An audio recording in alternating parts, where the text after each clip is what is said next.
can stick a fork in them Steelers in them terrible towels, man. Them jokers gonna be at the woodshed. Here comes the. Y'all don't really want it like. They defense is their best offense. The defense is probably gonna score at least 2 scores in this game.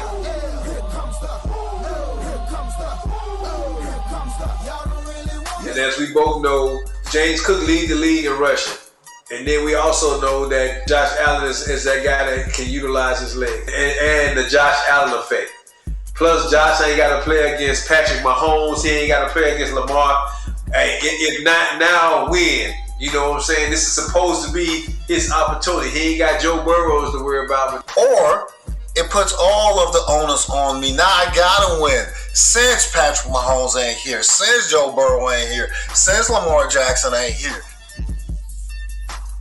The Patriots got to be able to run the ball with Stevenson and Henderson. If they run that ball with them 2 guys right there, that's going to keep Herbert and the offense out the field. I think they're going to be okay against this Chargers team, and I think they would do enough to take his team, lead his team into the next round.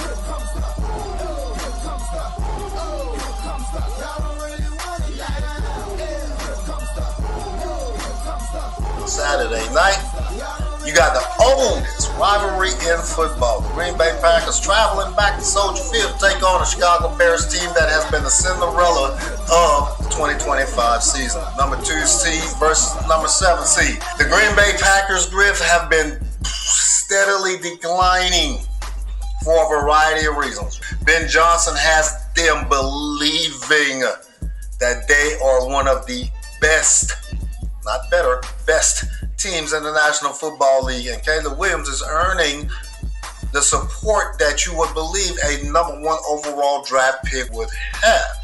Can the Bears defend home field? I got the Bears in this game, man. I think that with the absence, just like the team that dropped off since Michael went down, and them adding Trayvon Diggs ain't help. It just gonna hurt. I think I'm just being honest, man. Can the run game be the lifeline that they can hang their hat on and pull off an upset in the wild card game on Saturday afternoon? I mean, they beat the Rams the first time, man, and yes, they do have a good running game, but I don't think that's gonna be enough this week.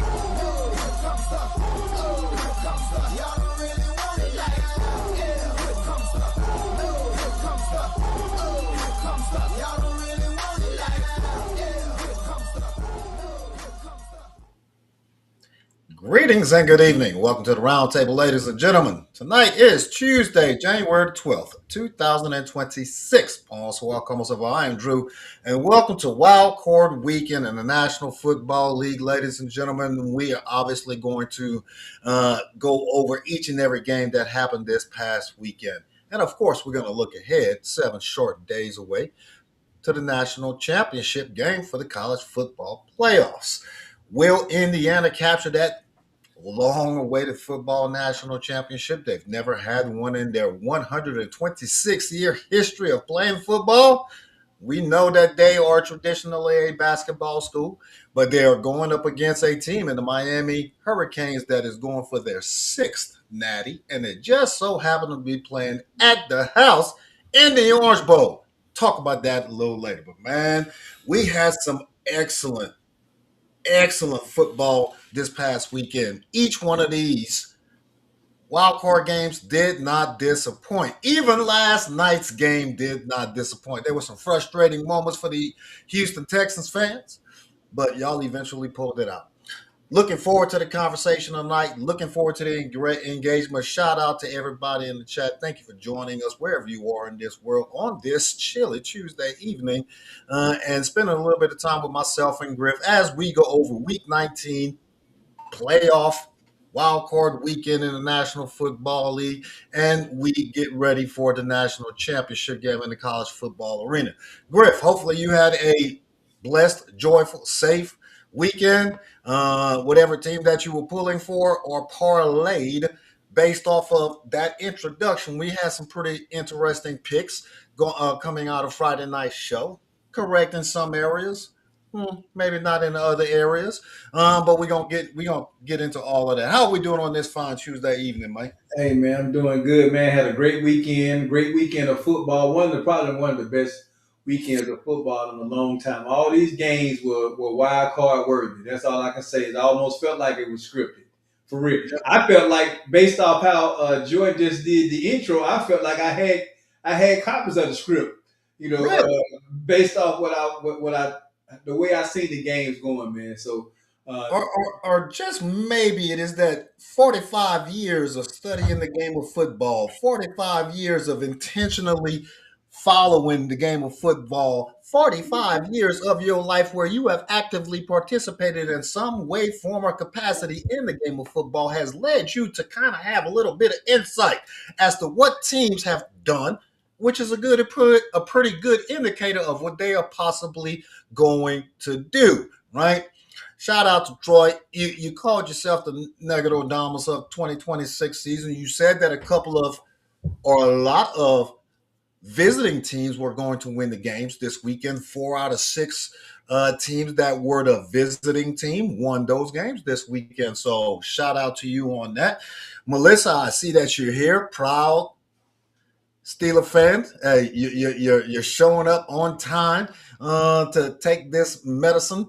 Shout out to you, Shay. I see that you're a happy Texans fan on this evening. So let us begin right there, man. The Houston Texans last night took on a Pittsburgh Steelers team that won their division on the last second of the last game on the last play of the entire regular season, beating the Baltimore Ravens. They went into this playoffs with a lot of uncertainty, a lot of questions as to could this be the last game for Aaron Rodgers if they lose? Could this be the last game for Mike Tomlin as the Pittsburgh Steelers head coach if they lose? What will this team look like if they lose?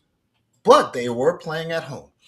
So there's always a chance. But you were going up against the number one ranked defense in the National Football League, led by D'Amico Ryan and Will Anderson and Hunter. And that entire defense is a defense that can be the last one standing on February the 8th. Neither one of us is surprised that this game ended the way that this game ended. You called it on Friday night. You said that the Houston Texans defense was most likely, not probably, but most likely going to create multiple turnovers, generate points, double-digit points, which they did in scoring 2 touchdowns to defensive turnovers, 1 pick six, Aaron Rodgers' last throw, possibly as an NFL quarterback, as a Pittsburgh Steelers. And then the sack fumble recovery that was taken in by the lightning speed of the defensive end.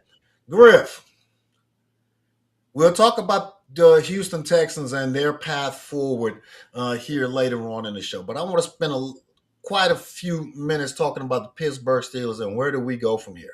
By this point in the evening, we all know that Mike Tomlin, after leading the Pittsburgh Steelers for 19 years, each one of those 19 years a winning season, taking the Pittsburgh Steelers to the playoffs multiple times, and in those 19 years has gotten 1 Super Bowl, but has lost the last 7 playoff games that they have played.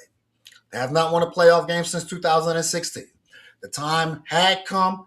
It was a mutual parting of probably both the Rooney family and Mike Tomlin.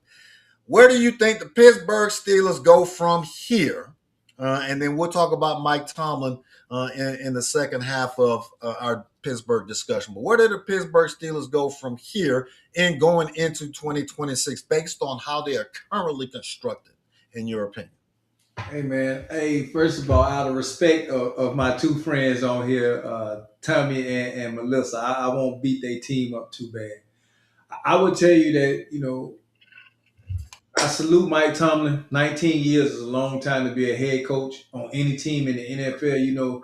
In the day and age that we in, that just don't happen anymore. For him to be there as long as he has, I think it was just time for a cultural change, man. And for most of the Steelers fans, they really got what they want. But you know how they say sometimes, be careful what you ask for, because the next person that come in, you might be wanting to call Tomlin back and say come back. I think that they really need to go find their future quarterback. Now I ain't talking about they need to come to grips that hey, maybe it's going to be a couple of years before we Super Bowl ready, but we need to start building instead of bringing all these old cats in and betting on them. I think Aaron Rodgers did throw his last pass. They need to go get some weapons, man. In this game right here, the difference in this game, the score does not dictate or show really what this game was like because the score didn't really get like this until the end of the game. I gotta say hats off to the Pittsburgh Steelers defense because they was doing their thing too. But defenses get tired when the offense is not doing anything, and they just couldn't do nothing on the offensive side of the ball. Metcalf came back, but he wasn't a factor in this game. He only had, I think, he had 2 catches. In my notes, I think he had 2 catches. So he wasn't even a factor in this game. Yeah, he wasn't a factor in this game. They got to go find him a running back, a dedicated running back. I mean, I like Gainwell, I like Warren, but this team it's got to be revamped, man. They gonna have to start from scratch, and they gonna have to. I know they're gonna go look for some coach that's gonna bring or change the culture in this organization. I think the Rooney's will do their due diligence when they bring somebody in because again, this is one of those franchises that only have 4 coaches in the history of the organization.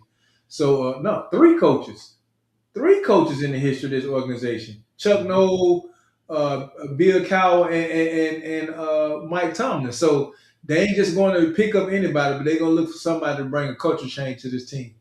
Yes, sir. Man, would you have ever thought back in August when we started the season that at the end of the season, Mike Tomlin would no longer be coaching the Pittsburgh Steelers. John Harbaugh would no longer be coaching the Baltimore Ravens, and the Cleveland Browns coach gone. The only one standing is Zach Taylor. What the world? Of those folks, really? Oh man! Oh my goodness! The Pittsburgh Steelers are going to be in a dire situation in 2026. Unfortunately, this was most likely the last pass that Aaron Rodgers will have thrown in the National Football League as a quarterback. He's most likely going to retire after a phenomenal career, which leaves the Pittsburgh Steelers in a pickle. They don't have the type of offense where you can plug and play. They don't have the type of offensive play calling philosophy that can just pick up with whatever the new head coach's name is and whatever the new head coach's philosophy is, that we have the playmakers on this squad to be able to have an immediate impact. Pittsburgh has had 3 head coaches, as you've mentioned, and all 3 of those head coaches were defensive-minded head coaches. They're not going to go out and get a head coach that is going to be an offensive-minded coach. They've had those 3 head coaches. Tomlin hired at the age of 34. Cowher hired at the age of 34. No hired at the age of 37. So they're most likely going to look for a defensive-minded young head coach who understands that you're going to have stability. You're going to be given the time to build something here because we don't get rid of our head coaches like we change our clothes. But at the same time, we have a level of expectation because this is a franchise that has 6 of those Super Bowl trophies sitting in the building. So the expectation is that you're going to come in and we expect you to win. Is this a desirable job? And we're going to talk about NFL head coaches and the desirable positions going into 2026 because there are 8, at least right now, 8 teams that are looking for head coaches. 8 teams, and it's not over before the end of this season. So whether or not Pittsburgh is a destination that I want to go to is still yet to be figured out, sussed out. But as Mike Tomlin hangs his hat and turns the page or closes the chapter in this part of his professional and personal life after 19 successful years in the National Football League, damn near impossible. We know that first and foremost, just to be around for 19 years, even though that you are in an organization that has historically has stability as their bedrock in the Pittsburgh Steelers. Still, lasting 19 years in an environment that is the grind of the always on the cutting edge of what is the latest thing to give us a leg up. To have 19 successful years, you have to give that man his just due. Yeah, It's like, he'll be a first ballot Hall of Fame coach, man. He'll oh be yeah, first ballot. oh yeah. That's again, I know he's gonna take this year off, but I don't see him staying out of the game too long. He's still a young dude in the big scheme of things. So Right. He's probably going to follow the Sean Payton model. He's still under contract with the Pittsburgh Steelers for the next 2 years. So after most likely taking this next season off, whether he decides to do broadcasting, whether he decides to sit at the house in the back porch and just look at the trees and go fishing, whatever he decides to do to rejuvenate, so to speak, and rekindle his fire. When he does come back, he's going to have his choice of available teams. Now, 1 year from now, 2 years from now, it has to be a perfect situation. You don't want to go take a couple of years off and all of the pristine jobs are now filled and you find yourself in an off cycle where it's, well, do I really want to go here or do I rather sit out another couple of years? Conversation for in the future, but Pittsburgh, y'all are going to be definitely the bottom half of the AFC North in 2026, simply because I would say this: if I'm a guy, and, one of those coaches that's out there, I know you said, "Is this a place that I want to go?" I think I'd be okay going to this place because of how the organization had handled their coaches in the past, and they ain't always had win the season. All them coaches didn't have win the season, but they still stuck with them. If I'm a coach, I know, and I know the Steelers know that, hey, we got to start from scratch here, and the Steelers fans got to be realists too and realize that, hey, we're gonna probably have to take, like, next year, like you said, we're gonna be at the bottom of the AFC North next year. So answer me. So riddle me this: it's like coming after the guy who was the guy, right?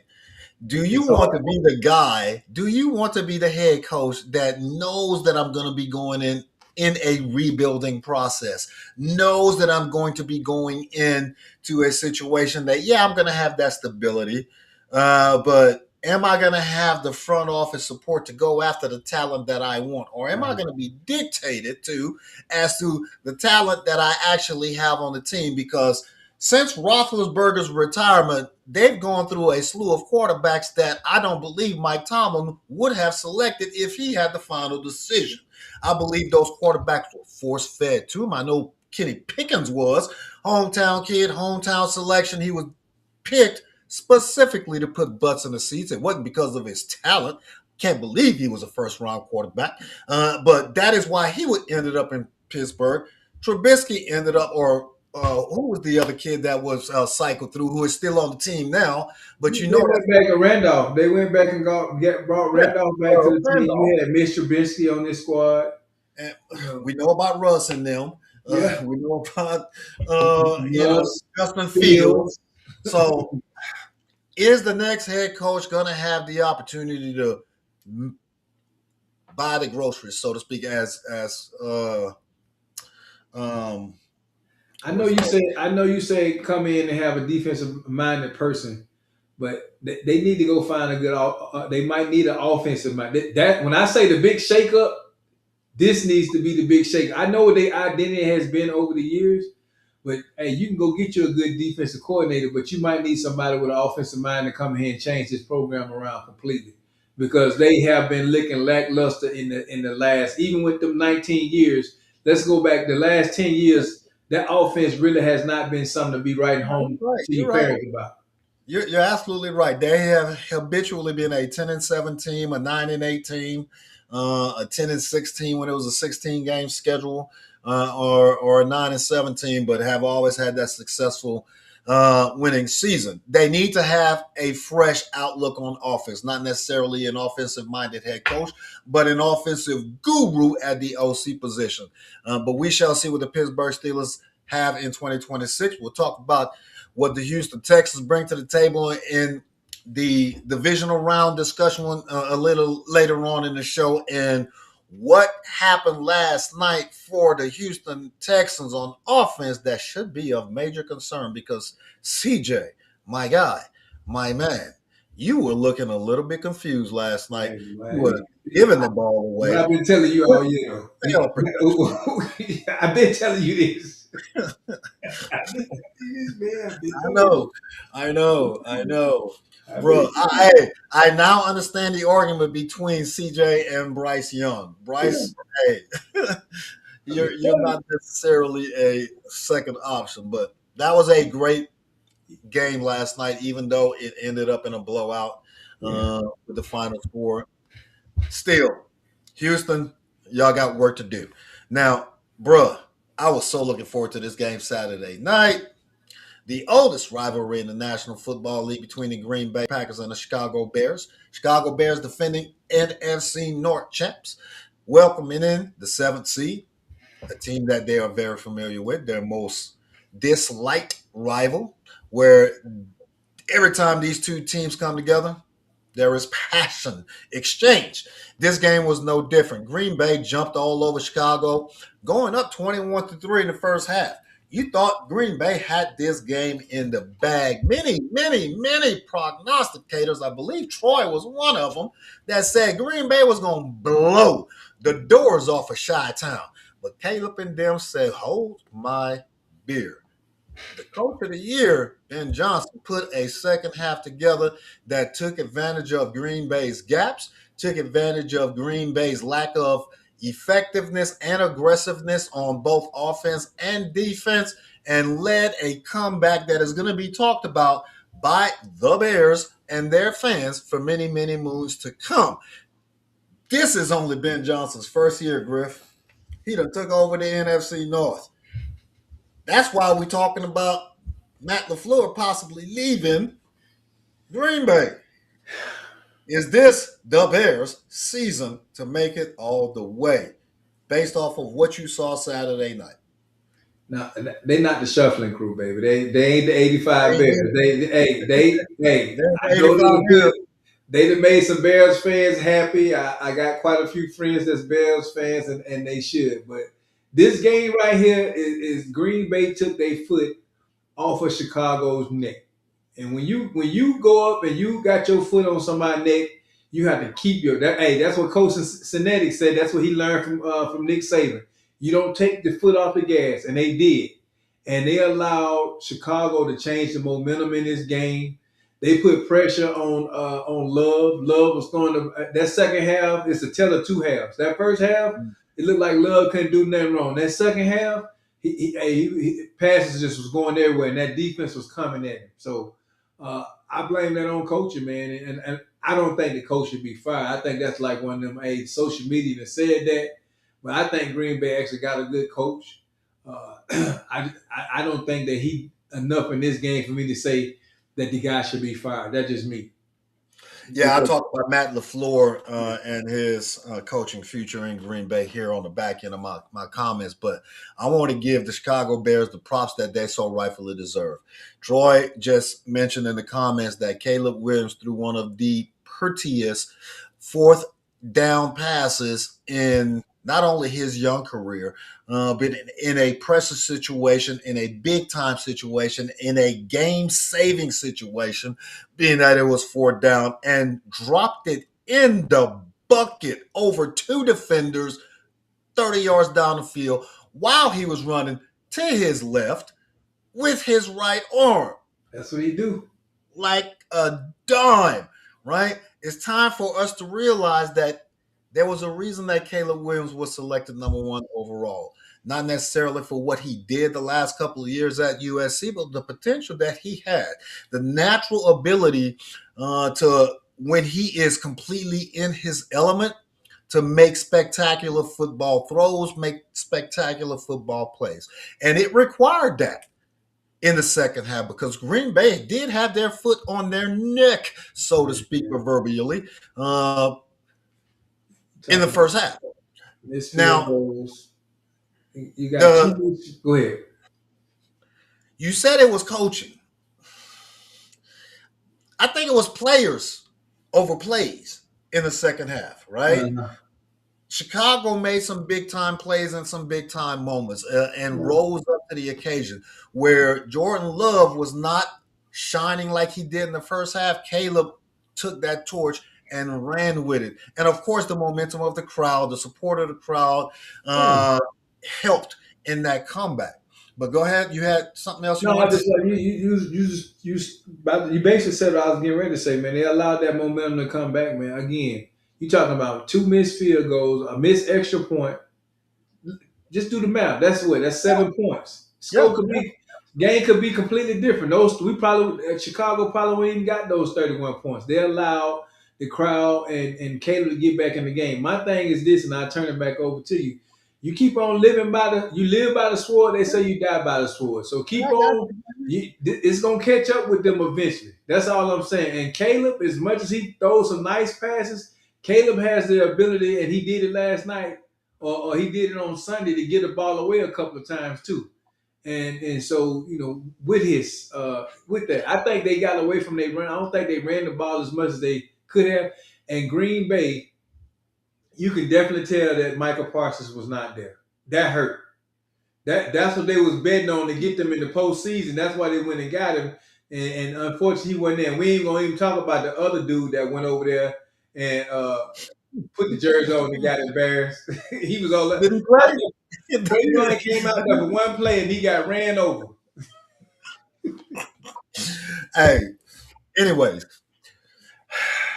made me lose my train of thought. My bad, man. I apologize. No. I had both Caleb Williams and Drake May in my fantasy lineup, and I still suck this year. So, Troy, even though I did not play Caleb Williams as my starting quarterback in fantasy for a majority of the season, I am still happy that he balled out and is still balling out and does have the ability, in all seriousness, Caleb Williams does have the ability to lead the Chicago Bears offense to the Super Bowl because there is not one team out of the 8 remaining teams that is clearly head and shoulders above everybody else. No, we've seen what Chicago can do on the road, hanging 38 up against San Francisco at the end of the season. San Francisco is still in the big dance, so that lets you know that Chicago has a legitimate offense. They've shown it throughout the entire year. Griff, you said you live by the or you die by the.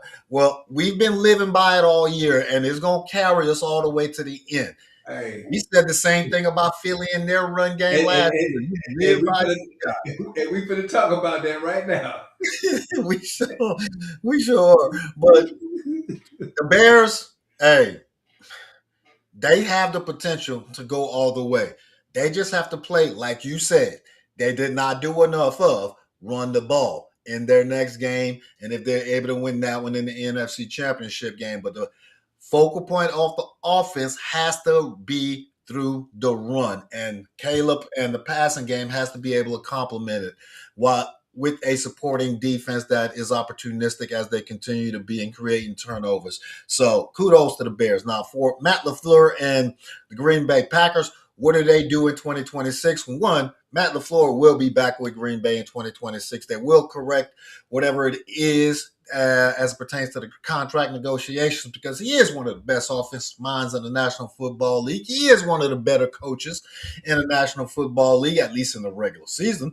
He hasn't been able to show up in the playoffs throughout his tenure, but he has led teams to multiple NFC North titles, multiple number 1 seeds going into the playoffs, not multiple playoff appearances. They just haven't transitioned to playoff success. So he's going to stay in Green Bay. What do they do in 2026? Have the same approach that you had in 2025. Hopefully, Jordan Love continues to mature and his maturation process leads him to cut back significantly on the turnovers, like we saw that transition with Josh Allen going from the 30 touchdowns and 20 turnovers to a Super Bowl caliber year. We thought we were going to get that this year with Love. Injuries happen across the team that affected their ability to win certain games, but they also did not win games that they should have won, which led them to being in the 7th position and ultimately taking that one and done L. We shall see what the Bears have next week. Bruh, This one was exciting for me. I was eagerly anticipating this game between the Buffalo Bills and the Jaguars because to me the Jaguars were a better team.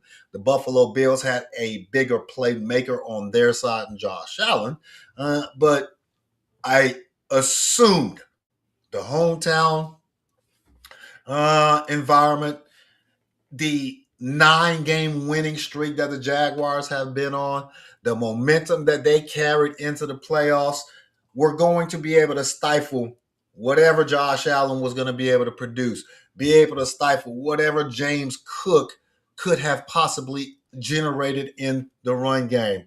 But Buffalo did what I won't say always, what they are accustomed to doing, which is to come back late in a big game in a pressure situation and their quarterback deliver each, I won't say every time, most of the time. You surprised had Buffalo moves on and the Jags season come to an end? Was this a game that Buffalo earned, or was this a game that the Jags were not ready to take? They were not overrated, Mike. They How earned. you say, Drew? How you always say the Jags did this to themselves? They did do it to Let themselves. me tell you something, man. You They playing did. against a team. You playing against a team that has been had issues with the stopping the run all season. And what do you come out and do? You try to pass the ball against one of the top secondaries in the game. And what happened? Sunshine did what he threw 2 interceptions. They got a gift given to them on the kickoff return where Buffalo fumbled the ball, and instead of kicking field goal, that just seemed like that's the pattern this year. Everybody want to go for it on 4th and goal instead of taking points, and then they come back biting them in the butt. Everybody can say, well, you got to leave it all out in the field. My thing is kick it when you got the points, especially when it wasn't points that was supposed to be given to you. Take the daggone points. Jacksonville was looking good on 2, and ETN was running the ball, but they got away. If you go look at the number, they got away from running the ball. They want to pass the ball and then give the ball to Josh. Josh Allen put his team on his back. Jacksonville was able to shut Cook. Cook was a non-factor in this game. He was a non-factor. Cook only had like 40-some yards rushing in this game, and he wasn't one of the top receivers in this game either. It was basically Josh Allen and his leg, 2 rushing touchdowns, 1 passing touchdown. Shakir had like 80-some yards or whatever. So Jacksonville did this to themselves, man. They should have beat this team. They did. They did. And for all of the kudos that I'll give Coach Liam Cohen, the approach that you took in this game was not aggressive enough, was not agile enough to recognize that points are the most crucial thing in a playoff game. If you could get 1 point, you take that 1 point because that 1 point is going to make a difference in the end, because these games are more than likely going to come down to a 1-possession game. And the Jags had those opportunities. They, like you mentioned, shut down a run game that most of the time is a requirement for Buffalo to be successful. We knew that Josh Allen was going to have to put on a Superman type cape and do a majority of the heavy lifting, but the Jags didn't stop it. It's like, come on. You have the defense to stop it. You've had the defense all year long to stop it, but yet you did not put on that type of display. On the offensive side, the Jags, again, did it to themselves. Now, what does this mean for Buffalo and whether or not they can take that same approach in their next game? We'll talk about that in a minute. We can actually move on from this game. Jordan, the Jags going into 2026, though. Troy mentioned it. Rookie head coach with Coach Cohen coming in, have completely turned this organization around. Went from 13 losses last year to 13 wins this year. Made it to the playoffs. They won their division. Trevor Lawrence is finally stepping into the expectations that many had for him coming into the National Football League. Travis Etienne is healthy.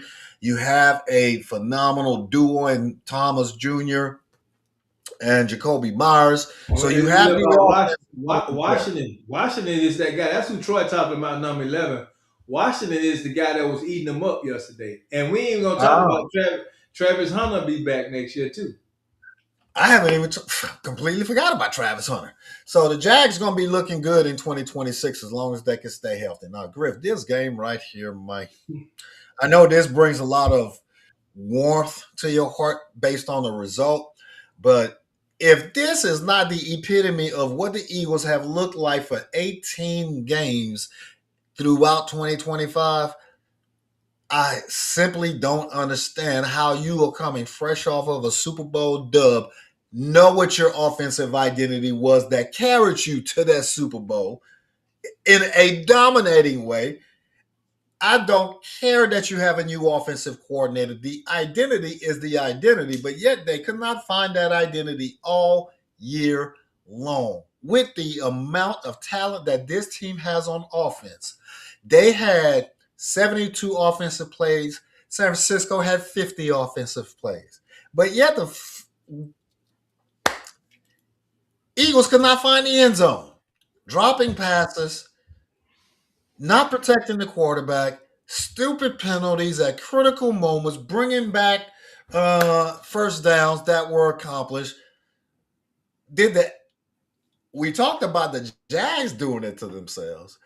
There is no way that anyone can convince me, with all of the injuries that this San Francisco team has had, setting aside the great job that Shanahan has done as a coach, and Lynch filling in the gaps as the GM, there is no way that you can tell me that the Philadelphia Eagles did not lose this game as compared to the San Francisco 49ers actually winning this game.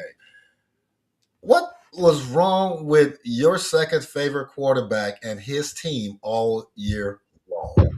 Hey man, wait, this is the seventh offensive coordinator he done had in 7 years. I got it. And hey, Saquon had over 100 yards rushing yesterday on Sunday. That's true. So it went like that. They didn't try to run like we've been asking them to do all season.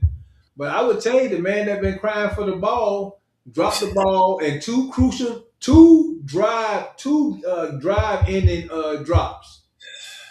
Yeah. 2 drive ending drops, man. You know what I'm saying? The play calling for me is elementary. You go back and you look at it. Jalen was making completions, but he throwing stuff underneath. You ain't beating. We talking about field goals. That's all they was doing, kicking field goals. It was a field goal fest. Brock Purdy was gave the ball away. The Eagles defense played good. It's not like I wrote in my notes. They just don't play complementary football. They defense had them. They had 49ers having to do trick plays to get touchdowns and stuff like that because they had Brock Purdy on the move. They CMC wasn't running the ball on them. CMC basically most of his yards came from receiving. They didn't come from running. So they basically kept him in check. But the 49ers have figured out, hey, they done what they had to do all year to get where they at this point. But the Eagles brought this on themselves, and I'm so glad that they're sitting here on this couch right next to me and the rest of the NFC East to watch the remainder of the playoff football game. Is Frederick here tonight? The number one. Fred. I saw Fred. Fred had his Texan stuff on today. Oh, Lord. Yo, this is the most dysfunctional team this decade. They've been in the playoffs every year. I got it. They've gone through offensive and defensive coordinators like they changed uniforms. But that is because of their own internal success. That is because of their own internal expectations. The talent on the field has steadily remained the same. You've brought in a new offensive coordinator year after year after year. But Nick Sirianni is also an offensive-minded guy. You have the quarterback though. I mean, you brought these people in.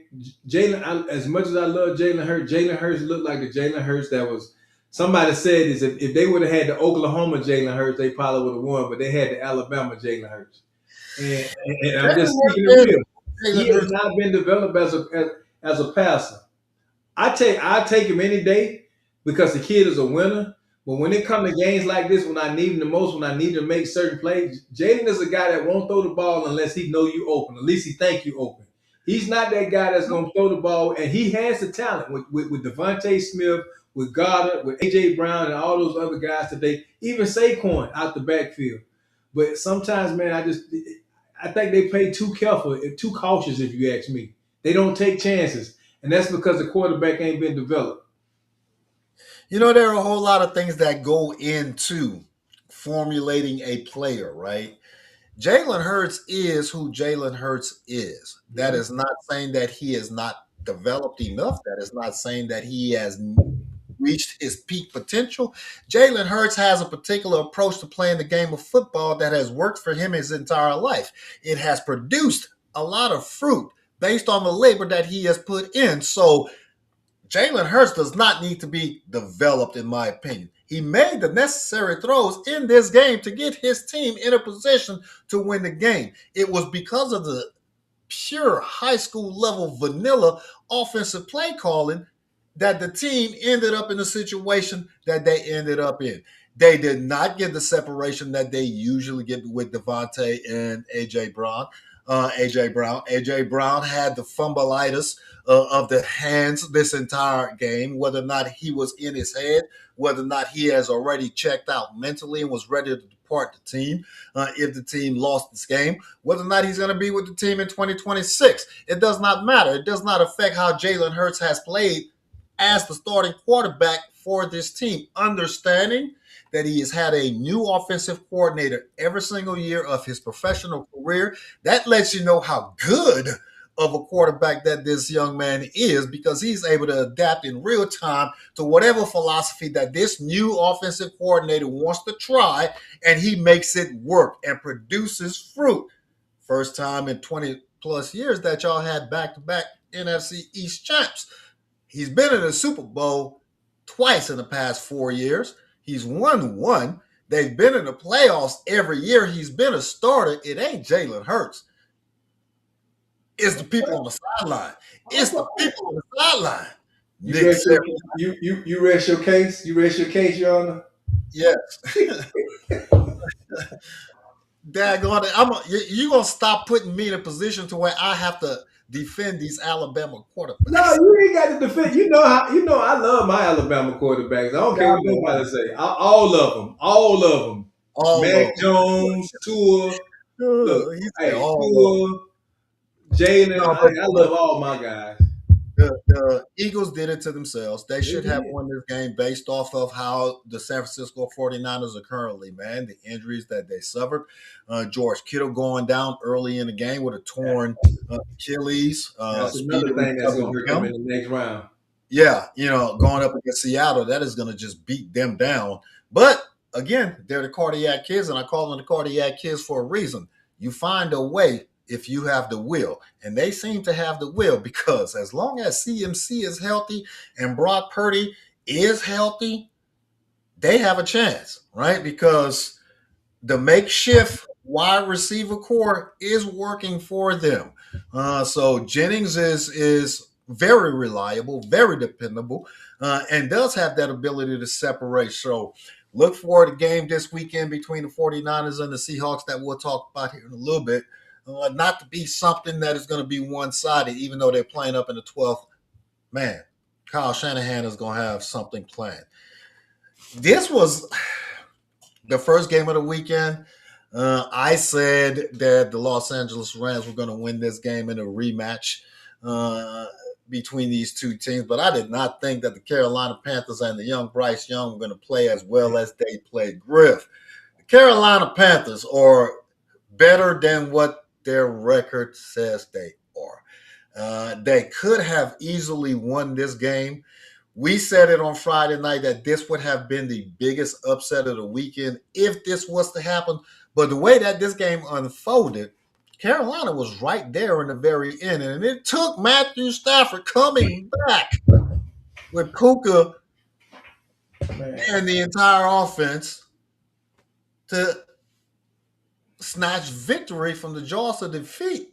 How surprised are you as to how well the Panthers played? Shout out to Troy. Yeah, I told you, man, I like Bryce. But more than that, man, the Panthers have a good defense. I like their defense. Their defense was giving Matt Stafford the business. It's hard to stop Puka Nacua. I don't care how good your defense is. That damn Puka, I don't know. I think that joke is AI generated. I didn't even know who he was in college. And now he out there, he destroying the game. Let me tell you something. Carolina got outcoached in this game in the last quarter. And I see Troy put up there, we're going to blame it on Horn. Horn did miss that pass going across. But Carolina got the ball back. Even after the Rams scored, they had the ball back. They had 3 timeouts. They ran 4 passing plays. All you need is a field goal to tie this game. They got a decent return, and they ran 4 passing plays. They didn't even make an attempt. The way these kickers around here kicking this year, put him in a position, but instead they forced. And again, Bryce threw it down the Horn coming across the middle, and Horn dropped the ball. But we're out coaching this game, man. I told you on Friday, the Carolina Panthers are actually ahead of schedule. They are going to be a team. The NFC South. Yeah, y'all can forget it for a couple of them jokers is ahead of schedule. I'm just telling you, man, because the Saints need a rebuild. Y'all might have found y'all quarterback. I don't know, but y'all got the boy Wonder as y'all head coach. I'm just letting you know y'all ain't going nowhere with him. The Falcons are the Falcons. That they just who they are. It depends on who their next head coach is going to be. No, but I get it, man, and I understand that you said that the Carolina Panthers did it to themselves. With Horn missing that last 4th down pass, it would have gotten them to their 40 with 12, 15 seconds left. So they still had to get an additional 10, 15 yards. The 3 previous plays prior to that 4th down play, that could be something that we could have a discussion about. But they played above their weight class this entire season. They played above their weight class this entire game. And it's always about matchup. The Rams are obviously more talented, more experienced at every key position. Puka, like Troy said, he be in the gym lifting weights, which is the difference maker in a lot of these situations. I am not going to sit here and say that the Rams are now in a better position based off of what they experienced this past weekend. It showed that they can be taken advantage of going forward. And we'll talk about that in a little bit. But the Carolina Panthers are ahead of schedule, but you have to follow that up in the upcoming year. Will Bryce Young get that 50-year option deal for his contract? Or are we going to wait another year and possibly tag him for a year to see how he continues to progress, how he continues to mature before we as an organization commit $250 to $300 million to him over the next 5-6 years? So Bryce Young still has some maturation to go through himself in 2026. Get him a very good season next year. Go find a couple of people to put on that offensive line. I mean, because Bryce basically got to. I mean, if you really want to make him dangerous, you got to get him outside the pocket because he can't. He's already short. He can't really see over the line or whatever. But outside the pocket, he's dangerous. And Bryce is a winner. And you're right. And I think Troy said something about they weren't able to run the ball. But I love when people say teams can't run the ball, but then you go and look and see how many times they made an attempt. With everybody on that team, they only attempted to run the ball. It was still less than 20 run attempts, I think. So did they really try to run the ball? No, again, that's how you keep guys like Matthew Stafford and them in games, man. I don't care what nobody's going to get me to say anything different. You still have to make an attempt to run the ball even if you're not getting yardage, to keep the defense honest. Right, especially if a run game is a big part of your offensive success. That's how they beat the Rams the first time. Yeah. And Troy, you're absolutely right. Kellen Moore and Tyler Shuck and that New Orleans Who Dat offense in 2020. They ain't shocking nobody. Shock a whole lot of people. It's going to be hey, They won one less game than your team this year. Hey, I'm just gonna say it again. Somebody from the NFC South gonna have an 89 record next year to make it to the playoff. Well, I guess the Philadelphia Eagles will be right back in the same position that they're in this Nah, year. they done. They done. They done. They done. It's gonna be the Giants year next year. It's gonna be the Giants year. Yeah, they drew the straw for NFC East champions for next year. Okay. All right. Now, closing out the weekend, Sunday night football. We knew this was going to most likely turn into a defensive type of game between the New England Patriots and the Los Angeles Chargers.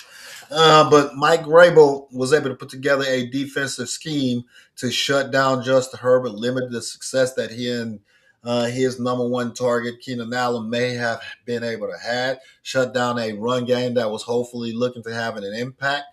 And Drake May and that offense did what they needed to do to secure the dub. They weren't too flashy. They took care of business, took care of the team, and are on to the next round.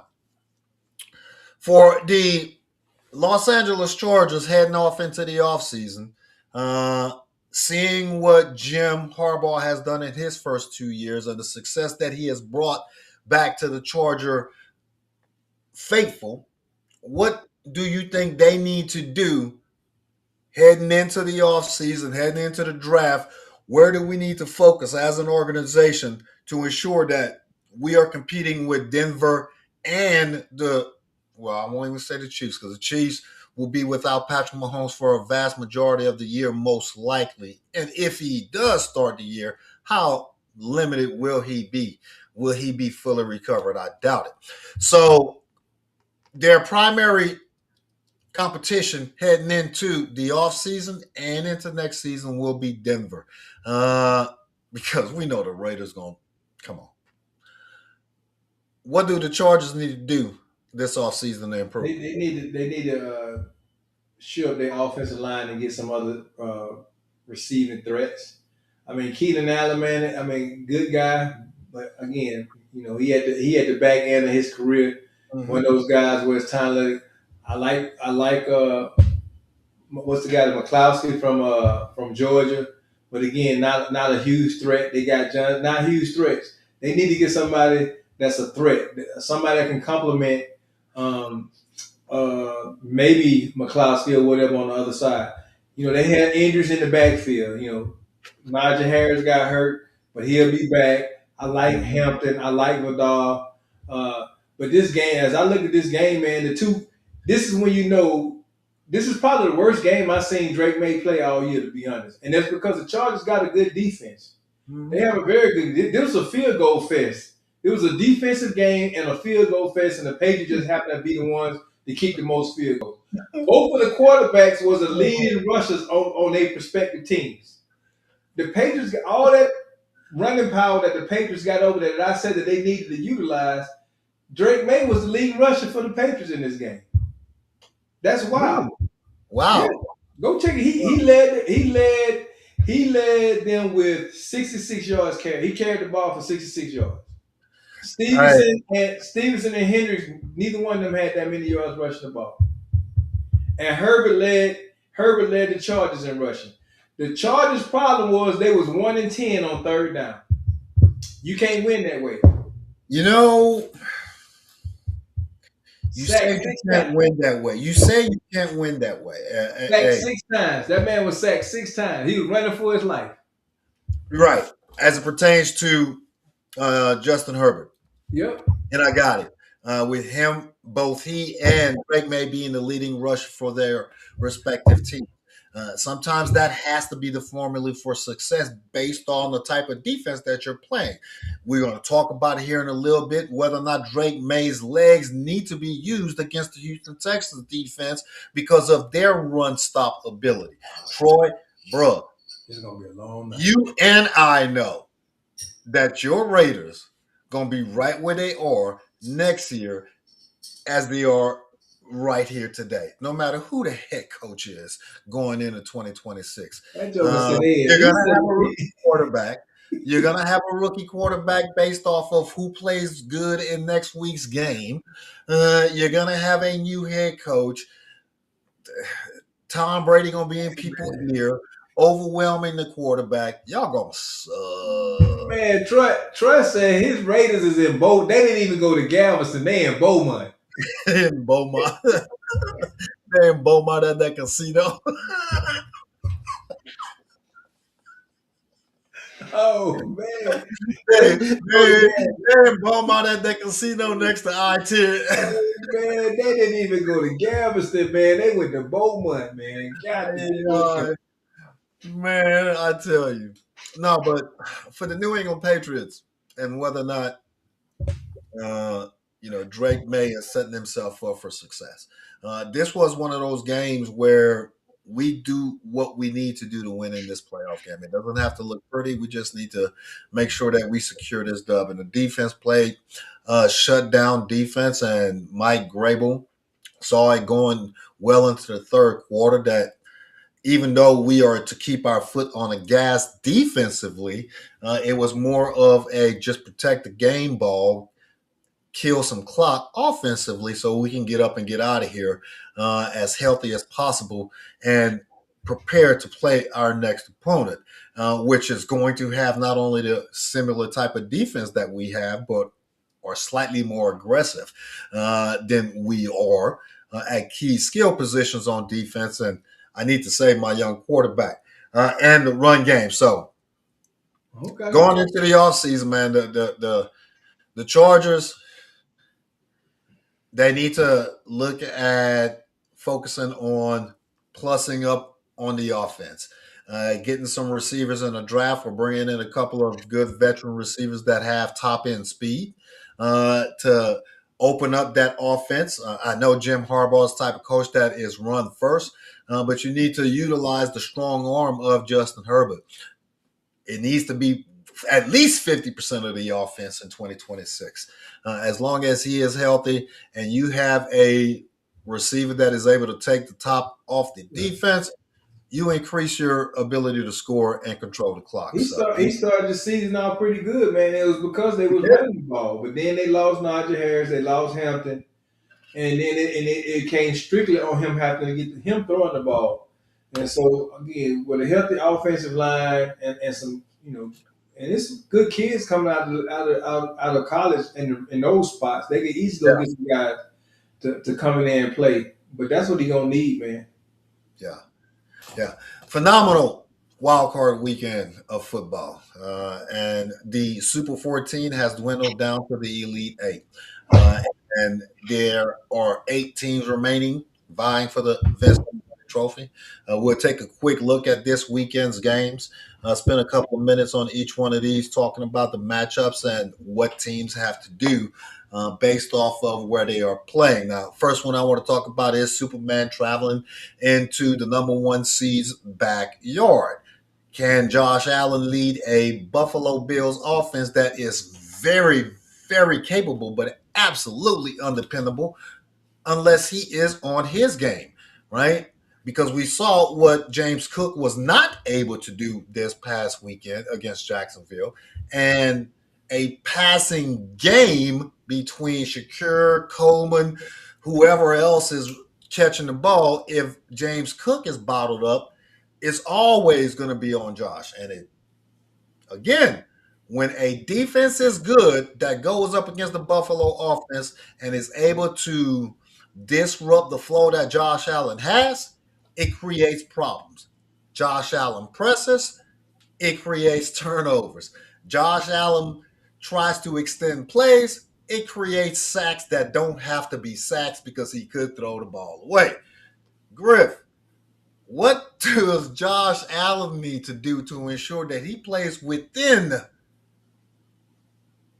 the lines, so to speak, while being Superman, because it's going to take a Superman effort, but at the same time, be conservative enough to not turn the ball over and press? I mean, you just answered that question, man. The biggest thing with him is not turning the ball over. He getting ready to play a much better defense than the defense that he played this past week against the Jags. He playing an even better defense in the Broncos. And I know we're gonna make our picks on. I think the Broncos defense is better than the Jag defense. Moment of clarity. Go ahead. Didn't the Jags go into Denver and skull drug the Broncos about 3 weeks ago? Man, hey, a broken clock is right twice a day. Really? I mean, really. I mean, teams have bad games, man, but I still think the Broncos defense is better than the Jags, man. It's the reason why the Broncos are still here and the Jags is gone. They ain't played yet. But why they didn't play? Why they didn't play, Drew? Because they're the number one seed? Because they was the number one seed. If the Jags was the number one seed, we might still be talking about the Jags this weekend, but unfortunately it wasn't. And I tried to already put it in here. You know how I'm not a big fan of Bo Nix, man. And so again, I don't want to get into who gonna win the game because I know we gotta talk about this on Friday. But Josh just don't need to make no turnovers, and he really gonna need James Cook to be. James Cook gonna have to show up this week. He gonna need James Cook this week. He was able to wheel the team to a win over the Jags because the Jags just didn't stick to the script and run the ball like they should have. But he gonna need James Cook this week to beat the Broncos. Yeah. And that's on the field. You're going to have a combination of require Josh Allen's success, require James Cook's success to keep Buffalo in the game offensively. I think that the game has to be decided by the Buffalo defense. They're going to have to help Josh Allen out. You made mention that you're not too keen on Bo Nix. I understand that apprehension. That does create the opportunity for Buffalo's defense to get a turnover or two. Now, here's the difference for me in this game. It is the two coaches that are sitting on the sideline.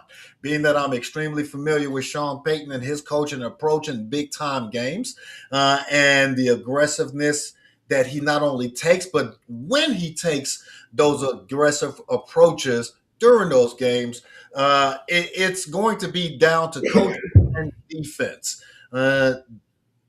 You've already mentioned that the Denver defense is a better defense or the best defense that the Bills have seen here in the past month or so, even better than Jacksonville, according to you. And they're playing in an environment that is going to possibly create a situation where long kicks are going to be a difference maker. So making it to midfield and clock management, which we know the Buffalo Bills aren't the best team at that based off of the head coach's history to manage the clock at certain points of the game. So the defense is going to have to help Josh Allen out. On the Denver side of the house, Bo Nix has to play the same type of game that you said Josh Allen needs to play, a turnover-free type of game. He has to play within himself. He has to run the offense that Sean Payton wants him to run at the time that he wants to run it, because the Buffalo Bills defense is not one of those defenses that bring their lunch pail every weekend. They are the most opportunistic defense in the playoffs that's remaining. They need to be opportunistic. That means they need to create a turnover or two to help Josh Allen, because he's not going to be able to do it by himself. Him, James Cook, and that offense is going to have to be a 3-team win. The offense has to win, the defense has to win, and the special teams has to win. All 3 teams have to win their matchups the entire game to give Buffalo that legitimate shot. Don't put it all out there, man. We still got Friday now. All right. Now, the rubber match, the third time's the charm between these two NFC West foes, the San Francisco 49ers, the cardiac kids, so to speak, or going into Seattle, the number 1 seed, where Sam Darnold has continued to show that he is a big-time quarterback in 2024 and 2025. He has gotten that proverbial monkey off of his back here in the last game by beating this exact same team the last time they took the field in San Francisco to win the NFC West and to become the number 1 overall seed. Neither one of these teams has an advantage because they know each other so very well. The location could play a difference in this game. Do you believe the injury to Kittle nullifies San Francisco's chances, or do you think that with Kyle Shanahan's coaching expertise, he will find a way to keep them in this game all the way to the end? Man, if you would have asked me that question in the beginning of the season, I would have said yeah. But man, these jokers been figuring out a way to win with all the injuries this team they still continuously figure out a way to win. Seattle is a beast though, and I watched the last game that they played, man. I mean, I know Shanahan is gonna have a different game plan than when they played the last time, but the way they played the last time, I don't think that Seattle is gonna dial down their defense in it. They gonna force 49ers to show us, make us do something different. And you know, I just think Seattle is probably the team to beat in the West. I mean, in the NFC period. That's me personally. Kittle going out, yeah, but Kittle ain't played the whole season either, and they still figure out ways to win. But I think this might be asking too much right here. Really? I don't actually think that this is asking too much with Kittle going down. I know that the impact that is going to have on that team, but as you mentioned, where there's a will, they always find a way. And Kyle Shanahan has the ability to create a plug and play type of situation where we're going to have multiple gadget plays, even if we were fully stocked with the plethora of receivers that we wanted, we would still have to incorporate gadget plays against this defense because this defense is one of the better defenses in the National Football League. They are definitely going to be coming after Brock Purdy. A lot. So if Kyle Shanahan has those quick strikes, those quick throws, those quick dig routes for CMC that are part of the pass game, San Francisco is going to be able to hang in this game and keep this game interesting because, again, this is a divisional rival. These two teams know each other just as well as they know themselves. So don't look for either team to have an advantage. There is no coaching advantage, in my opinion, because Coach McDonald is one of the top 5 defensive-minded coaches in the National Football League, and he has shown that over the past 5 years, whether as a defensive coordinator for the Baltimore Ravens or as a head coach in Seattle over the past couple of years. And we know what Kyle Shanahan brings to the offensive front. This game comes down to home field advantage. All right. You fought for home field advantage for a reason. And Seattle needs to use that home field advantage. I've never had the grace of making it to the 12th man, but Griff has, and saying playing or in that stadium is deafening, right? So look for home field advantage to be a major factor in this game and how it ends. But this is one of those games that you can't pick with confidence who is going to win because either team can win. Now, this one right here, man. This is gonna be a hard one for me, man. This is going to be a hard game to pick because of how high we have been on the Los Angeles Rams all year and what we believe that they have the ability to do. But Caleb and them been doing that exact same thing and winning all of those one-score games. And that defense, again, not the most solid defense in the NFL, but they know how to create turnovers. And all it takes is one turnover. We've seen that. The Los Angeles Rams defense is not a defense that shuts down offenses in this year's playoffs. And 8-9 Carolina Panthers, we talked about it, almost snatched that game from them last week. I got it. The Rams are favored by 3 points, if I remember correctly, or 2 points somewhere around there. But I am more confident in the Chicago Bears offense. What do you think Caleb and them need to do to make sure that they are prepared for what the Rams are going to bring in the fourth quarter, right? Because this is a coaching matchup that I want to see. Ben Johnson, Sean McVay.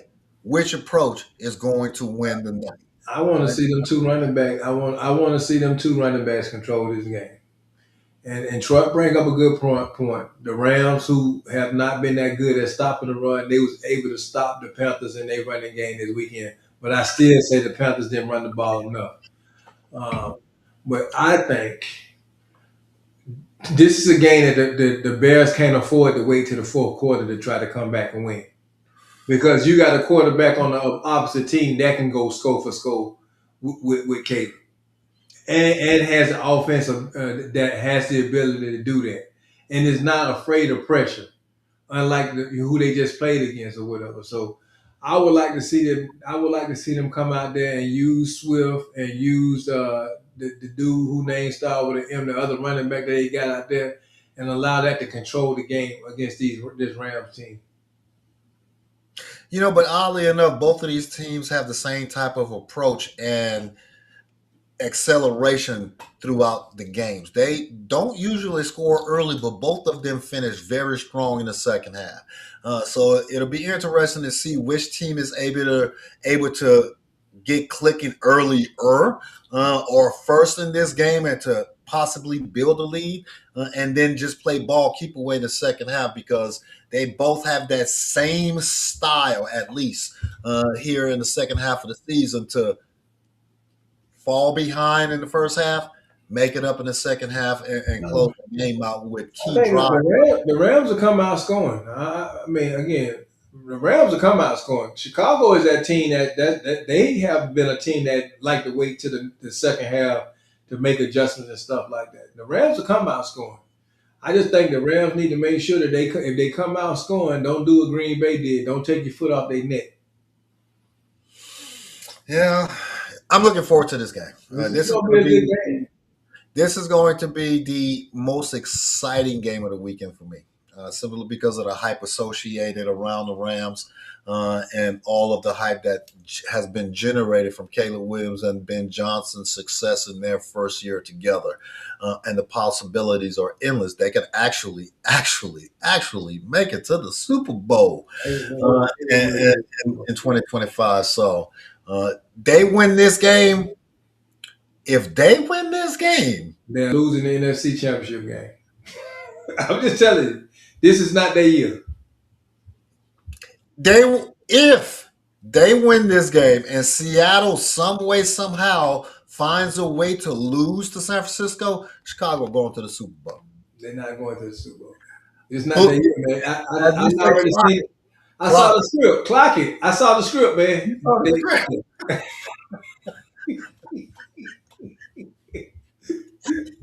I don't want to let nobody, just like the movie His and Hers. I don't want to tell y'all how it's gonna end, but I already see the script. Man, I ain't looked at it yet, so don't say. Drew. I ain't gonna tell you nothing, but whoever you think did it, didn't do it. That's all I'm gonna tell you. You spoiling it already? No, how am I spoiling it? All I said is whoever you think did it, didn't do it.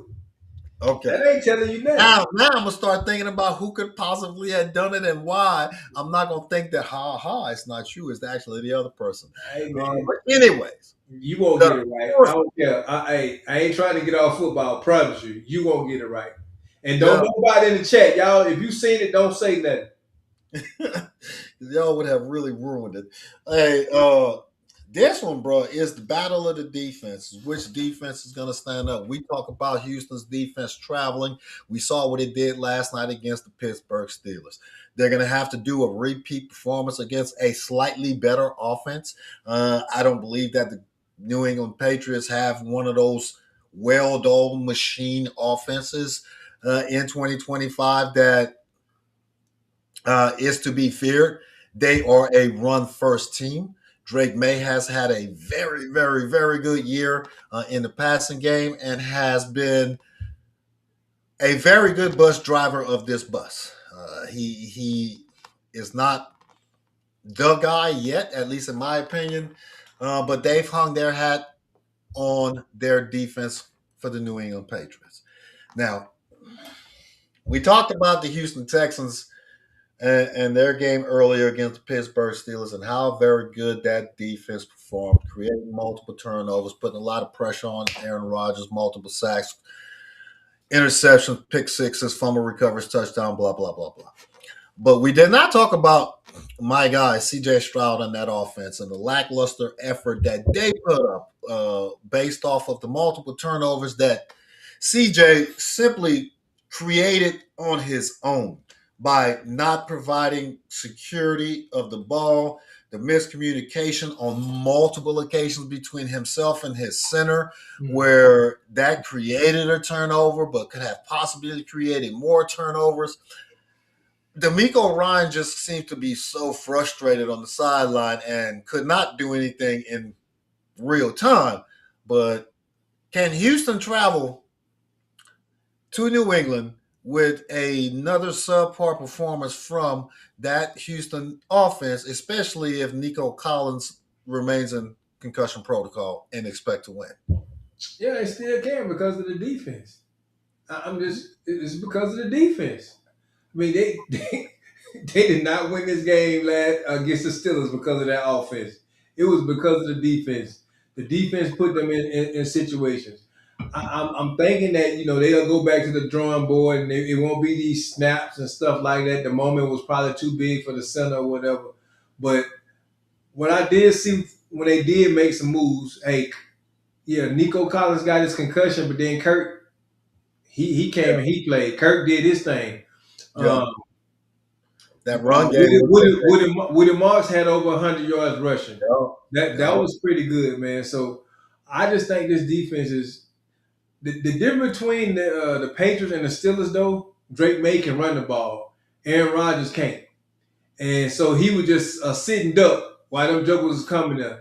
Hey, they cannot allow Drake May to break contain because he will eat them up if it comes down to that, him having to come up out of, he will run to extend some plays, which will hurt the defense because that's when they tongue start because they bet on getting you off the field. This defense is built to get teams off the field, and if he can extend some plays, then the defense is tired. So yeah, that's the difference between them and the Steelers, though. But yeah, they can travel. The offense ain't got to do much. They can still travel and play and win. Yeah. For the offense, it is CJ. Don't be the reason we lose. Don't lose it for us. On the defensive side, you say that Drake May has the escapability that Aaron Rodgers did not. Drake May is of similar build to Josh Allen. Houston Texans are the number one defense in the league because they have speed from player 1 to player 11 on that defense, and they all have the ability to lock their player up one-on-one and own that responsibility. So they have that sideline to sideline speed to run Drake May down. Josh Allen thought he could outrun Will Anderson. Josh Allen thought he could outrun Hunter. He thought he could outrun the defensive lineman. He couldn't. Drake May is not going to have a big running day. He will have an impact with his legs, especially if Mike Vrabel decides to incorporate some intentional quarterback rollouts or quarterback runs to keep the defense honest. But I don't think Drake May is going to have the impact that a lot of us think that he will be able to have because of the defense. For me, it is CJ Stroud taking care of the ball, relying on whether or not Nico Collins is available or Kirk is able to have another good game, and we can get Marks and I don't think Nico either. I mean, that run game to keep us to play the way ball. he hit his head. I mean, that joker landed on that hard ground, and it was cold up there. This is gonna probably be the closest game this weekend. This is gonna be a defensive game. Yeah. I would not be surprised if this is like 10-13 final score. Bruh, great football in the NFL. But the Divisional Round, which is usually the best weekend of football in the National Football League because you have the 8 best teams, it still does not compare to the national championship game in college football. Every single year, no matter what team is in it, even though your team may not be in it, it most likely has the 2 best teams that are remaining standing. And this year it has a whole lot of subplots, some individual storylines, some university-related storylines. Indiana is competing for their first ever national championship title in their 126-year history of their football program. They've never had a natty. Miami is going for their sixth natty in their existence. First in 20 plus years since the early 2000s. They have home field advantage. It is being played at the Orange Bowl. The game is next Monday night. Mendoza, Heisman Trophy winner, Indiana, Alabama mentality, both on the offense and on the defense. If you want to make a comparison as to what Indiana most likely looks like to a former team, their head coach, Signetti, is a true student of the game where he manipulates any situation to take advantage and maximize his team's potential to win. Now, Indiana is riding high. Miami has all of the other advantages. I know we've talked about Carson Beck and his lack of big-time display of big plays in the biggest moments in his career. He's been in the college football arena for quite some time now. And this is his opportunity to put that cherry on top of his collegiate career and win one for the home team, put the home team back onto the national stage. You're doing it in front of the hometown audience. Which team has the leg up, Griff? Is it the Indiana team that is coming in hot? They've been hot for 2 years, going 30-2 over the past 2 years, basically. Or is it the Miami team that not only took 2 hard L's in the middle of the season to teams they should have won, but they learned from that.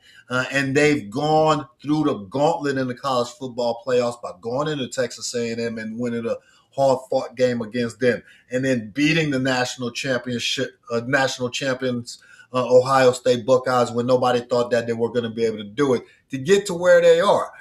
And then following that up by beating Ole Miss. Oh, was that Ole Miss? Was that Ole Miss? That was Ole Miss. So who has the advantage in this game? Man, I don't see an advantage. I'm going to be honest, man. Both of these teams, nobody predicted Indiana to be here. I mean, Miami was one of those teams everybody was talking about being here in the beginning of the year, but then they had to get in on a hope and a prayer.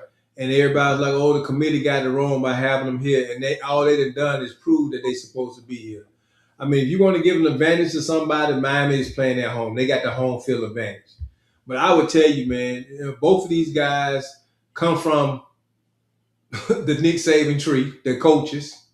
They both had that same mentality. They both run the same type of programs. Both got disciplined teams.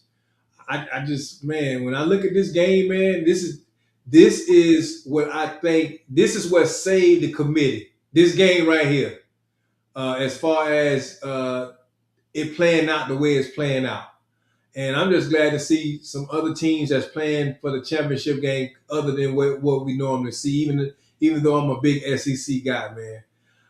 It's just something about Indiana, man. I ain't going to lie. Even though Miami playing at home, and again, I'm going to save my pick for Friday, but it is something about Indiana, brother. I'm going to tell you. I mean, Miami is a much bigger team, I think, a much stronger team. But that damn Indiana team, especially after watching the way they dismantled, and we didn't even talk about that, but the way they dismantled Oregon on Friday. I was actually going to bring that up in my commentary. The astonishment as to how you, in real time, during the live broadcast, saw how dominant Indiana was against an Oregon team that we thought were going to be able to bring that smoke, that pound for pound, that punch for punch, that touchdown for touchdown, and have it come down to a one-score possession. They completely dismantled them early in the first half. This Indiana team does have that, and again, we have that SEC bias simply because that's where we grew up. But they do have that SEC mentality. They do have that SEC approach, even though every game they've played thus far, in the playoffs, they've been the smaller team. They've been the so-called slower team. They found a way to not only win, but win in dominating fashion. Now, who has the matchup advantage? You're absolutely right. Neither team has the matchup advantage. But Indiana is favored for 7 whole points for a reason. They don't have the physical matchup advantage because Miami's defense is one of those top 10 defenses in the country, especially they're late in the season. And they are not only opportunistic, they are a sideline to sideline speed type of defense as well. So Indiana doesn't have the playmakers that are going to be able to outrun Miami's defensive backs or Miami's linebacking core or the front line. They won't be able to create that separation, but they will be able to methodically run down the field or make it down the field. Sure. And it comes down to approach and whether or not your guy, the defensive-minded Nick Saban in Miami or the offensive-minded Nick Saban in Indiana, which side wins. That's who wins this game. Looking forward to it, man. I'm looking forward to it, man. Hey, but Indiana do got hey, Signetti and daggone Cooper Jr. That's all I'm gonna say. I got it. I understand that the speed is there, but Miami has the defensive backs that can go step. I got you. But I'll tell you what, Indiana, I was so glad that they beat the Oregon the way they did. It kind of softened the blow on the Alabama loss. It made that beat us worse. Yeah, it's okay. They know that team is pretty good for real. I know, bro. Psychologically, it does make you feel a little better. It made me feel a little bit better. Before we close out the show, and we'll talk about and give our picks on this game, which Griff is absolutely right. This game saved the College Football Playoff Committee. It saved y'all because this is going to be a very good game. It's actually a toss-up for a variety of reasons that we'll give our picks on Friday. And this will be the last time, the one and only year that you will see the 12-team playoff format the way that it is currently structured. Next year is 99.99% going to expand to at least 16 teams, which would actually work out better. To be honest, because nobody would have a week off. Everybody is playing. Top 8 teams will be playing at home in the opening weekend, so they will be able to generate that additional money for their school. They will be able to repay their fans, so to speak, for having a very good season and give them that opportunity to have that game warm up like it seemed to have cost 7 out of the top 8 teams this year. So looking forward to the college football championship game next Monday night. Before we head off into the sunset on this great Tuesday night, bro, with the 8 head coaching positions that are being open, right? The top 3, at least in my opinion, would be the Baltimore Ravens job, the Pittsburgh Steelers job, and just looking ahead, if Matt LaFleur and the Green Bay Packers decide to part ways, those will be the top 3 jobs, in my opinion, that will be sought after. Who in 45 seconds, 60 seconds, or however much time that you want to take to provide a great fit for this team based off of their historical approach, where you think they need to go based off of who is on the team right now, would be the perfect fit with the Ravens. For the Ravens, man, I mean, and the guy name I'm finna say would probably be best for this team or the Pittsburgh Steelers because of they mindset and how culturally they've been defensive minded teams. I think, man, Brian Flores is like at the top. He's at the top probably with both of these teams to bring back that fire. We done seen what he done with that Vikings defense here and how they have hurt teams. If I'm the Ravens, man, I would probably be looking for a guy like Brian Flores or the Steelers. That's probably another guy that I'd be looking at. Although I heard Marcus Freeman from Notre Dame was one of the names that was thrown out there, but I don't see that guy leaving Notre Dame to come to the NFL. But Brian Flores would be a guy that I would want to probably get this opportunity to come back and get another stint at being a head coach and bringing that defensive mind and that aggressiveness that we know the Baltimore Ravens to have. Yeah, you're absolutely right. With both of those will be good selections. Marcus Freeman has already confirmed late this evening that he is not leaving Notre Dame. Have to give it a pay raise or getting a pay raise late last month.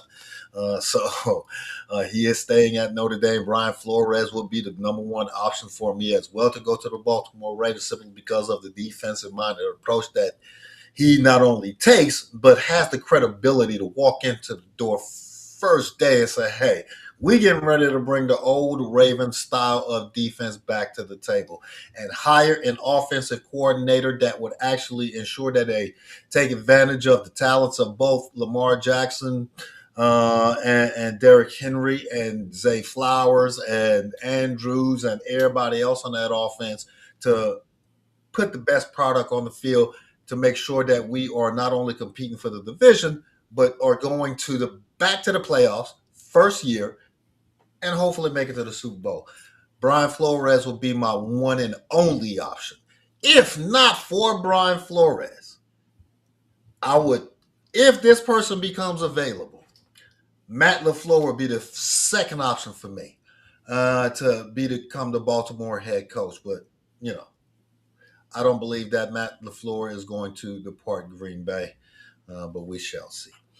The Steelers, bro, who is going to be the fourth coach in the history of this organization now that Mike Tomlin is stepping away to relax, relate, release? Again, you want to bring that steel curtain back. Flores. Okay, say Flores decides to go with Baltimore because Bashotti throws more money at him than the Rooney family.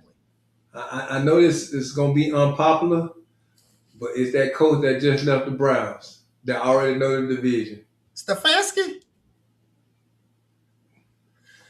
I'm just saying. I mean, you got Raheem Morris is out there. Man, you got so many guys that's out there right now. But bring me somebody here that know the division. So, if I'm the Rooney family, right, and just putting that hat on for a quick minute. In the entirety of the history of this organization, we've had three coaches. All three coaches have been defensive-minded coaches. We are a defensive-minded organization. We put an offense on the field just good enough to win us the game because we're going to hang our hat on defense. Do I want to bring somebody who is an offensive-minded coach in Stefanski? Raheem Morris is defensive-minded. If Flores goes somewhere else and the pickings become a little bit slimmer, will I be willing to take a chance on a young, unproven, defensive-minded coach? Because I remember last time they did that was 19 years ago when they selected Mike Tomlin to be their third head coach in the history of their organization. So we are looking at people who are big names in the NFL, former head coaches in the NFL.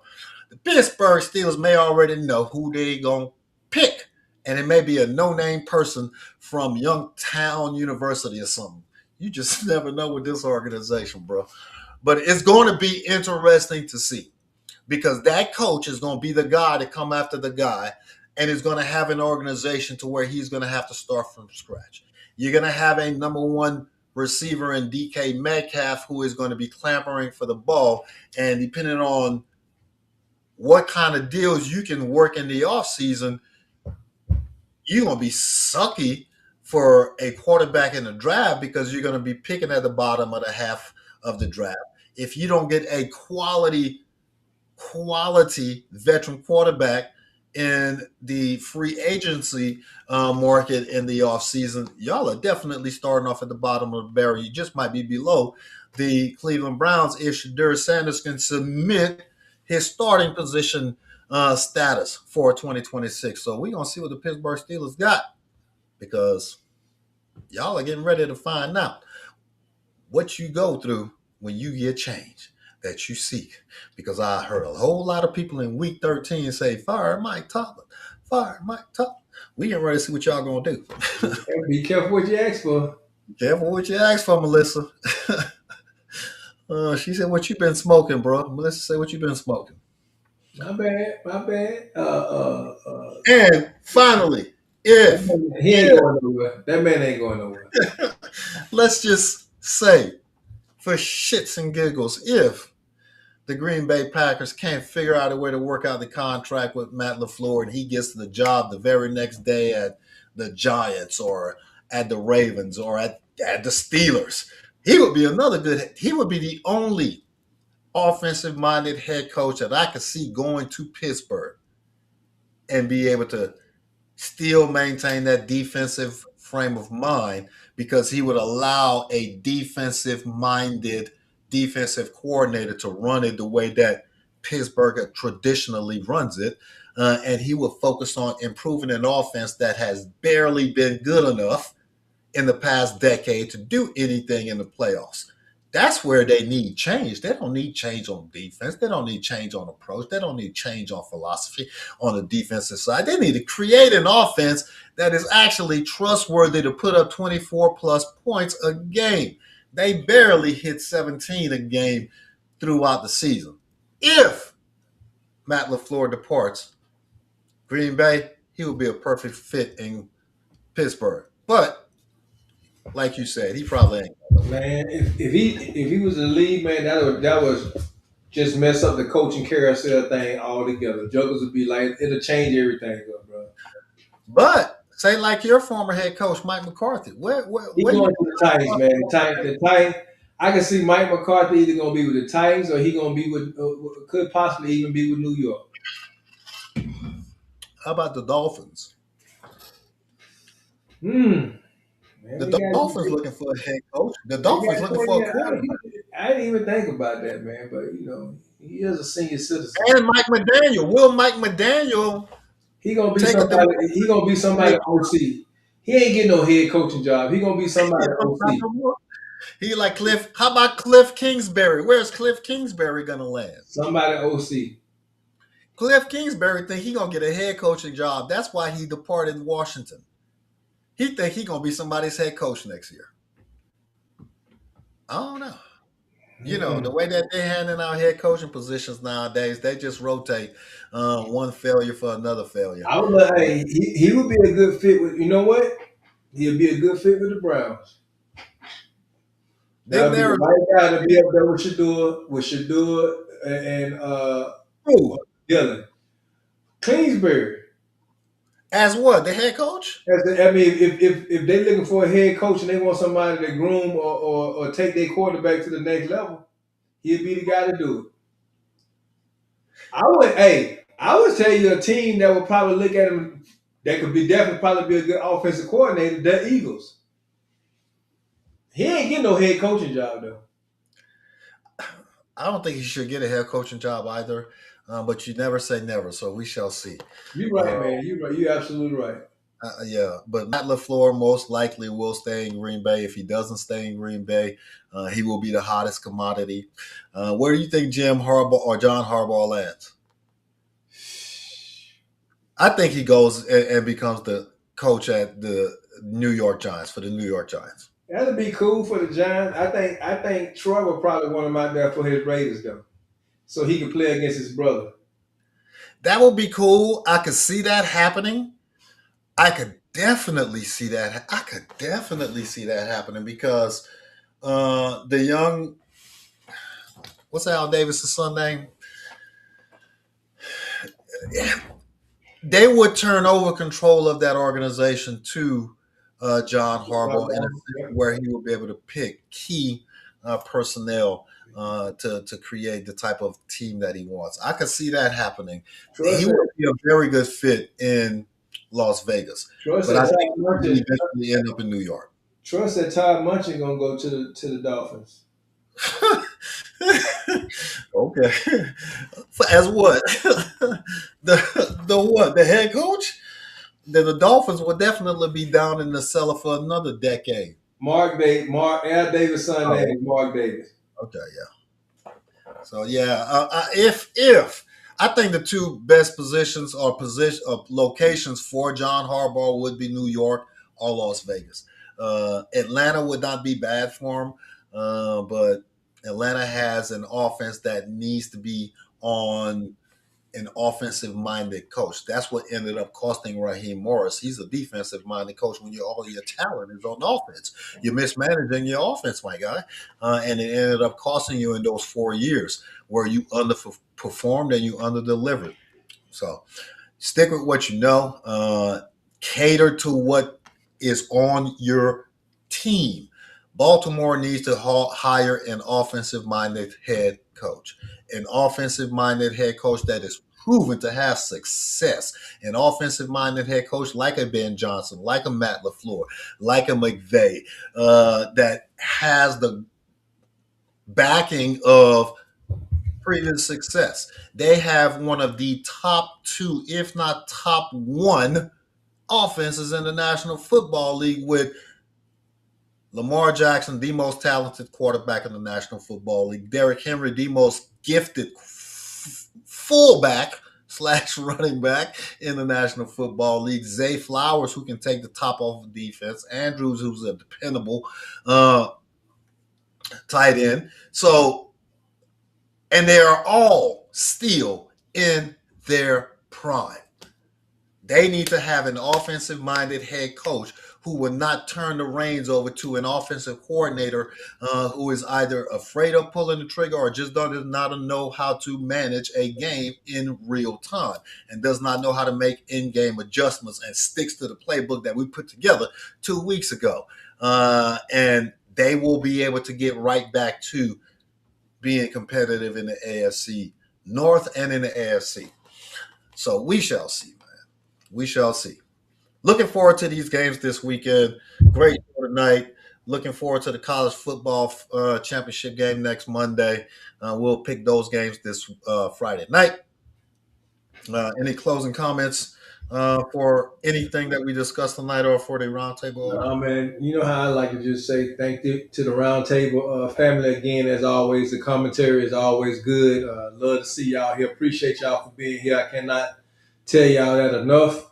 Man, y'all be safe out there and make sure we see everybody back here on Friday. Bring a friend with you. We'll make our picks for this upcoming week's games on Friday. Yes, sir. Thank you for that. Thank you for the continued support from each and every member of the Roundtable audience. I appreciate the commentary, the feedback that you provide each and every show, the engagements that you provide after the show, the sharing of the content. As Griff said, bring a friend, continue to support. It is greatly appreciated. Y'all have a safe and a joyful and a blessed week. As Griff said as well, keep your daggone head on a swivel, no matter your location.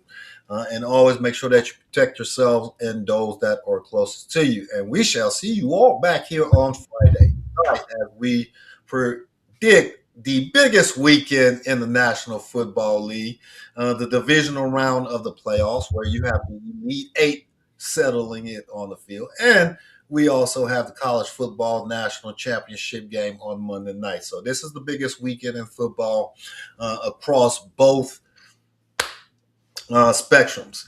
It's going to be an exciting weekend. Hopefully y'all have a good one. See y'all back here on Friday. Y'all have a joyful week. Y'all be safe. Y'all be blessed. Peace.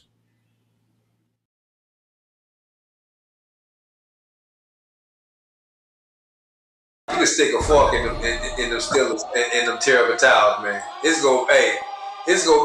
jokers gonna be at the woodshed. Here comes the.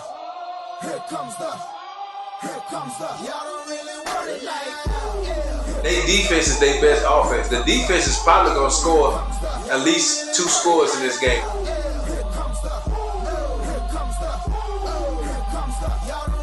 And as we both know, James Cook leads the league in rushing.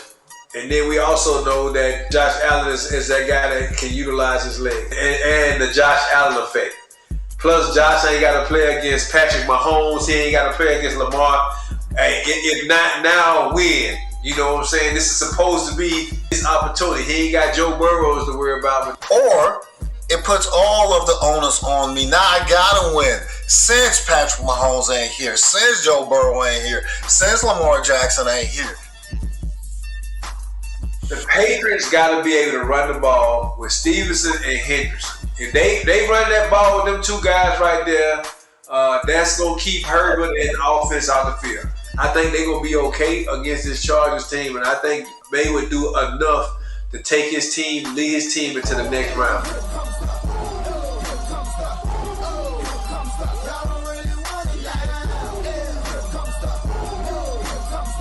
Saturday night, you got the oldest rivalry in football. The Green Bay Packers traveling back to Soldier Field to take on a Chicago Bears team that has been the Cinderella of the 2025 season. Number 2 seed versus number 7 seed. The Green Bay Packers drift have been steadily declining for a variety of reasons. Ben Johnson has them believing that they are one of the best, not better, best teams in the National Football League, and Caleb Williams is earning the support that you would believe a number 1 overall draft pick would have. Can the Bears defend home field? I got the Bears in this game, man. I think that with the absence, just like the team that dropped off since Michael went down, and them adding Trayvon Diggs ain't help. It just gonna hurt. I think I'm just being honest, man. Can the run game be the lifeline that they can hang their hat on and pull off an upset in the wild card game on Saturday afternoon? I mean, they beat the Rams the first time, man, and yes, they do have a good running game, but I don't think that's gonna be enough this week.